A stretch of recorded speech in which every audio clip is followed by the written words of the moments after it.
Hoje vou falar-vos um pouco de um projeto de resolução que foi trazido à segunda Comissão, a Comissão dos Negócios Estrangeiros e Comunidades Portuguesas, pelo Bloco de Esquerda, pelo seu deputado único, que recomendava ao Governo o reforço da posição diplomática portuguesa a favor do levantamento do bloqueio económico, comercial e financeiro a Cuba e da defesa do direito internacional. Portanto, estes amigos queriam que o Governo tomasse uma resolução para o levantamento do bloqueio económico, fizesse pressão junto da comunidade internacional, nomeadamente junto dos Estados Unidos, para que fosse levantado o bloqueio económico, comercial e financeiro a Cuba. Eu comecei por dizer, senhores deputados, contextualizemos o assunto do embargo americano a Cuba. Porque fala-se muito do embargo, mas ao fim e ao cabo não sei se toda a gente sabe do que é que estamos a falar. As sanções tiveram o seu início a 14 de março de 1958, ainda no tempo do governo de Fulgêncio Batista, no que se referia à venda de armas, apenas isso. A 19 de outubro de 1960, os Estados Unidos embargaram as exportações para Cuba, exceto alimentos e medicamentos, após Cuba ter nacionalizado, sem indemnizações, as refinarias de petróleo e de açúcar americanas. Não foi à toa que o fizeram, nem foi por motivos ideológicos, foi por motivos justos. Nacionalizaram as nossas empresas, têm que nos pagar por isso. A Ordem Executiva Presidencial 3.447, assinalada pelo Presidente Kennedy, entrou em vigor a 7 de fevereiro de 62 e decretou o embargo a todo o comércio com Cuba. A justificação para esta lei de assistência externa, chamada Foreign Assistance Act, FAA, aprovada pelo Congresso, foi o quê? Foi obrigar Cuba a indemnizar, lá está, os Estados Unidos por todas estas nacionalizações selvagens. Mais tarde, já em 1992, durante o governo de Bush pai, a Lei da Democracia Cubana teve como objetivo declarado o de manter as sanções contra Cuba enquanto o governo cubano se recusasse a avançar em direção à democratização e ao respeito pelos direitos humanos. Já em 1996, a Lei Helms-Burton, durante o governo de Clinton, transformou o embargo em lei, dando apenas ao Congresso o poder de levantar o embargo e não ao Presidente sozinho. Obama visitou Cuba em março de 2017 e reuniu com Raúl Castro, que negou que houvesse violação dos direitos humanos em Cuba, nem pensar, e que, como prova disso, se Obama lhe entregasse uma lista com os alegados presos políticos em Cuba, eles seriam libertados nessa mesma noite. Não sabemos se Obama lhe forneceu alguma lista, mas nenhum preso político foi libertado nem nessa noite, nem nesse ano e nem até hoje que se saiba. Aqui chegados, em janeiro de 2026, com ou sem tarifas, já nenhum país, exceto a Venezuela, fornecia petróleo a Cuba, pela simples razão de que Cuba já não consegue pagar nada a nenhum país há anos. Pelo que Cuba estava in extremis a receber gratuitamente o petróleo da Venezuela, que também já não vendia petróleo a mais ninguém. Apenas o fornecia à China para pagamento dos 3 empréstimos que aquela grande democracia oriental de partido único lhe concedeu.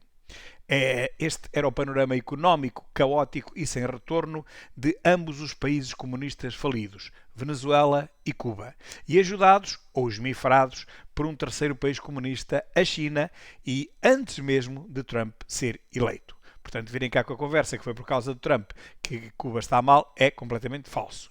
E é também falso que os Estados Unidos controlem as exportações petrolíferas na Venezuela.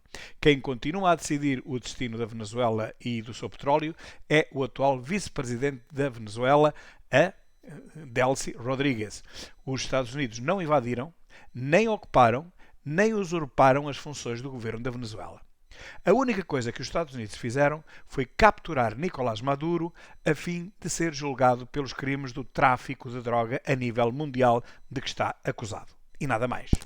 Senhores deputados, Cuba é um Estado falhado e não tem condições de subsistir com o governo ditatorial comunista atual.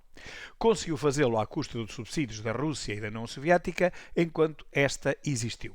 Após o colapso do Muro de Berlim e da União Soviética, o mundo começou a perceber que Cuba não tem condições de subsistir economicamente pela simples razão de que não se modernizou, apesar de todos os subsídios recebidos dos países do leste, da União Soviética e da Cortina de Ferro. Portanto, a culpa do estado catatónico de Cuba e da Venezuela não é dos Estados Unidos, como também não é da Europa, nem do resto do mundo. A culpa do fim dos regimes comunistas de Cuba e da Venezuela é do próprio comunismo anacrónico que capturou aqueles países e aqueles povos. A Venezuela desde 2 de fevereiro de 99 e Cuba desde o dia 1 de janeiro de 1959, em que os guerrilheiros internacionais, para não lhes chamar terroristas, através de um golpe de Estado, violando o direito internacional, lá está, como agora tanto gostam de referir, depuseram um governo também ele ditatorial, é certo, mas aberto e não sanguinário, com grandes ligações económicas aos Estados Unidos e reconhecido por todo o mundo, para instalarem um regime comunista opressor, reconhecido apenas pelos países comunistas da época. Ora, esta ex-colónia espanhola, Cuba, que curiosamente nunca exigiu indemnizações à coroa espanhola, que essa sim escravizou a sua população durante séculos, sofreu no século XX uma sucessão de golpes de Estado, Cuba, desde o tempo de Gerardo Machado até Fulgêncio Batista, que governou de forma ditatorial até ao 1 de janeiro de 1959, data em que Fidel entra em Havana, Fidel Castro, e com o seu movimento 26 de julho, era assim que se denominava, eles tomaram o poder. De colónia de férias dos Estados Unidos, Cuba transforma-se num país comunista. O comunismo vigora até hoje, implantado pelos irmãos Castro e Che Guevara, até ao atual presidente Miguel Díaz-Canel. Cuba é comunista desde 59 e sempre sem eleições livres. Quanto à Carta das Nações Unidas, gostam muito de falar nisso, e portanto tantos recorrem à Carta das Nações Unidas. Bom, ela foi assinada em São Francisco a 26 de junho de 1945 e sofreu, entretanto, 10 emendas. 10. Portanto, não pensem que é original porque já foi muito modificada. E afirma a fé nos direitos fundamentais do homem, na igualdade de direitos dos homens e das mulheres, dentro de um conceito mais amplo de liberdade. Fixem direitos e liberdade. E no seu artigo 13º favorece o pleno gozo dos direitos do homem e das liberdades fundamentais por parte de todos os povos, sem distinção de raça, sexo, língua ou religião. Nada disso existe em Cuba, pelo menos desde 1959. Portanto, antes de tudo, Cuba tem que se transformar numa democracia, com eleições livres e com outros partidos representados, em vez de apenas o Partido Único Comunista, mesmo que disfarçado agora de verdes ou de submissos, ou com outros rótulos que tentem ocultar o que realmente eles são. Eles são partidos comunistas. Ponto. Aqui ou na China. E exigindo que os direitos humanos sejam respeitados, mais de 50 anos após o golpe de Estado comunista que instituiu Fidel Castro no poder sem eleições. É tempo de acabarmos com todas as ditaduras do mundo, sejam elas comunistas ou sejam elas comunistas também. Porque já não há ditaduras de outra espécie, meus caros. Em 2026, as únicas ditaduras que há no mundo são todas comunistas. O fascismo dos anos 30 e o nazismo da Segunda Guerra Mundial, enquanto forma de governo, acabaram em 1945. 1945. A 28 e a 30 de abril, respectivamente, com a morte de Mussolini, a 28, e a morte de Hitler, a 30 de abril. Mas o comunismo genocida, responsável por mais de 120 milhões de mortos no século XX, esse, meus caros, esse vigora até aos nossos dias. E vigora em duas das maiores potências do mundo, que são a Rússia e a China. Portanto, senhores deputados, concluindo, nós só podemos acompanhar este projeto de resolução se ele exigisse, prévia e igualmente, primeiro, o fim da ditadura em Cuba. Segundo, a instauração da democracia em Cuba.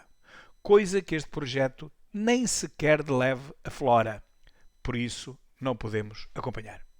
Foi esta a minha intervenção sobre este projeto de lei que pretendia que o governo português fizesse pressão internacional para que o chamado embargo ou bloqueio, como queiram, a Cuba terminasse. Aqui expus as razões históricas, porque é que ele começou, como é que chegou até aos nossos dias e por que razão não deve terminar enquanto Cuba não se tornar uma nação livre e democrática. O povo não tem culpa nenhuma, o povo não nasceu comunista, o povo vive subjugado a um regime comunista e esse regime está completamente anacrónico, não faz nenhum sentido no século XXI. Portanto, isso tem que acabar. Acabar na Venezuela, acabar na China, acabar na Rússia, acabar em Cuba, em todos os sítios onde houver comunismo, são ditaduras e as ditaduras não têm lugar no século XXI, onde todas as sociedades devem ser democráticas, onde os homens e as mulheres devem ser livres, onde tem que haver, lá está, a Carta da ONU tem que existir, tem que funcionar e realmente os direitos do homem e da mulher, que é a mesma coisa, os direitos humanos têm que prevalecer sobre tudo o resto. Nenhuma ditadura tem futuro, nem pode ter futuro, num mundo livre e democrático.